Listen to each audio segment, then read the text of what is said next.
Hello, Manchester United fans, and welcome to TikiTaka Talks. My name is DJ Samshens. Yesterday night, Manchester United head against Brentford at Old Trafford. The game ended 2-1 in favor of Manchester United. The two goals were scored by one, Casemiro, and the second goal was scored by Benjamin Sesko with an assist from Bruno Fernandes. Let's get into the details. Yesterday's game was full of roller coaster, let's say so, because the game that we played yesterday was not at par to what we wanted, but we knew that it was going to be a win for us since it was a time to stamp our feet on the top three of the English Premier League. And yesterday, everything went in our favor. And first of all, in the first 5 minutes, Kobe Maino played a very, very important dribble from the middle of the pitch to the box, in which he assisted Amad Diallo, but Amad Diallo lost that ball. It is one of the clearest goals that you can ever get in the EPL, and that would have been the best EPL goal ever in this season. So it was a big deal, but Amad Diallo did what he can do, and he lost that ball and missed the goal. It was a deflection from one of the defenders of the Brentford team, and that made us not to have the first goal in the first 5 minutes. Other than that, Amad Diallo also missed another chance that he had almost in the end of the first half. He had a very clear ball in terms of scoring the goal, but everything went against us since it was an offside from the referee, and also very clear offside since after the replay we all saw that he was clearly out of space and not in the clean side to score a goal. So he rushed very fast to that post, and that goal went in, a very classic goal, but for Ahmad, it was given as an offside. But things didn't fall out because there was a corner that was brought in by Bruno Fernandes, and after the corner was delivered, Harry Maguire took the mantle and assisted Casemiro at the almost corner of the post on the right side of the post, and Casemiro headed the goal cleanly and very tactically into the box. It is one of the goals that Casemiro has been able to produce he has scored 9 goals in this season, more than even most of the attackers in in the whole of the Premier League. He's a midfielder, but he has scored 9 goals.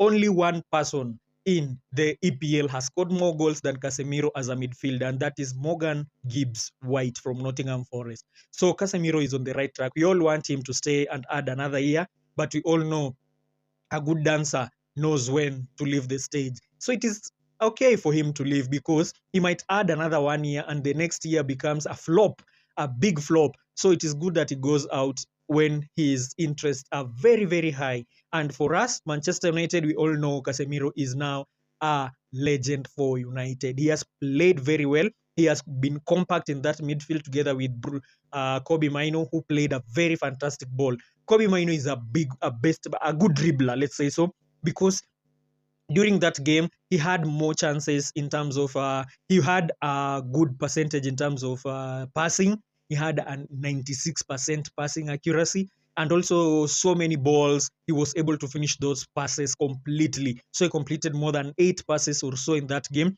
So it's a good start for him, because if were it not for Ahmad to lose that ball, we would have been in the right ranks in for that 3-1 or the 3-0 victory. The second ball was from Bruno Fernandes. Bruno Fernandes came with the ball from the midfield. He was very clear with the 2 strikers who were very open for him to score. He went on to give it to Benjamin Sesko, who Benjamin Sesko cleared it and put it inside the net. The other guy who was on the right side of Bruno Fernandes was Bryan Mbeumo. Bryan Mbeumo, remember, he has not scored in at least so many, like 2 or 1.5 months. He has not scored any goal from Old Trafford and even for Manchester United. So Bryan Mbeumo, we look forward for him to score at least 2 or 3 more goals this season, because this is the first season. Remember, he was one of the 3 or 4 guys who came in under Ruben Amorim during the summer transfer window. That is Bryan Mbeumo, Benjamin Sesko, Matthias Cunha, and only those people who were brought in terms of bolstering in the attacking squad for Manchester United. They've done a very impactful job, because all of them, the 3 of them, have had a 10 plus goal and assist. It is a big, big milestone for them, since this is the first season. They have never played for Manchester United, and for that instant, we give them all the salute to all of them. Another thing that I need to talk about is Seny Lamens. The goalkeeper himself played a very important role in us clinching that win and 3 points to advance to the top 3 of the English Premier League. Seny Lamens had so many, like 4 or 5 shots that he was able to clear and save them for us so that we can clinch the 3 points clearly and magnificently. But the goal that was scored against Manchester United, that was a super shot. That goal from Jensen. Remember, Jensen was the first, or was also the other guy who scored in the first leg at Brighton or Brentford Stadium. That is GTEC Stadium. He was one of the guys who scored in that 3-1 win against Manchester United. And he came back to Old Trafford and scored. So he has scored consecutively for us, or to us, let me say so, because he's been well. He played a very good goal. Important role for Brentford, and also Damsgaard. Damsgaard is one of the elite players in Brentford, and most probably during the transfer window, he's going to be bought by one of the biggest teams, either in England or in Spain for the La Liga. So that game went on very well.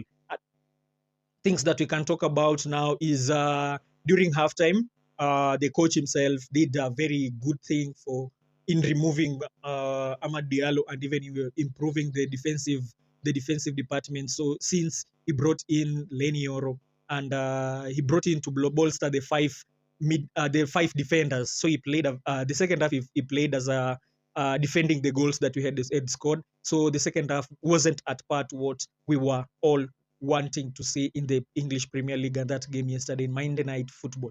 So for us, we are very grateful to that game. Thank you to Michael Carrick. He has been able to prove that Manchester United is back on its track and also back in the English Premier League and in the UEFA Champions League next season. Most probably he was asked if we are going to win the UEFA Champions League, and he said that we need to take every step at a time. Remember, during this week, he had a meeting with the owner of Manchester United, Sir Jim Ratcliffe, and they had a very elite talk, which was between the two of them. And I think Sir Jim is also happy with what Michael Carrick has been able to do for Manchester United. We all want Michael Carrick to be the head coach for Manchester United heading into the next season and also the preseason. He needs to have the team during the preseason and also the start of the season so that we can see what he can be able to do for Manchester United. So Michael Carrick did his part, and his what do you call them? The substitutes that he did was very, very well calculated. He did his part very well, and even Mason Mount, when he came in, he played a very, very important role in that midfield towards the attacking midfielder that he plays in Manchester United. So for that reason, Manchester United is ready for UEFA Champions League. Manchester United is back, and Michael Carrick should be given all the credit for that.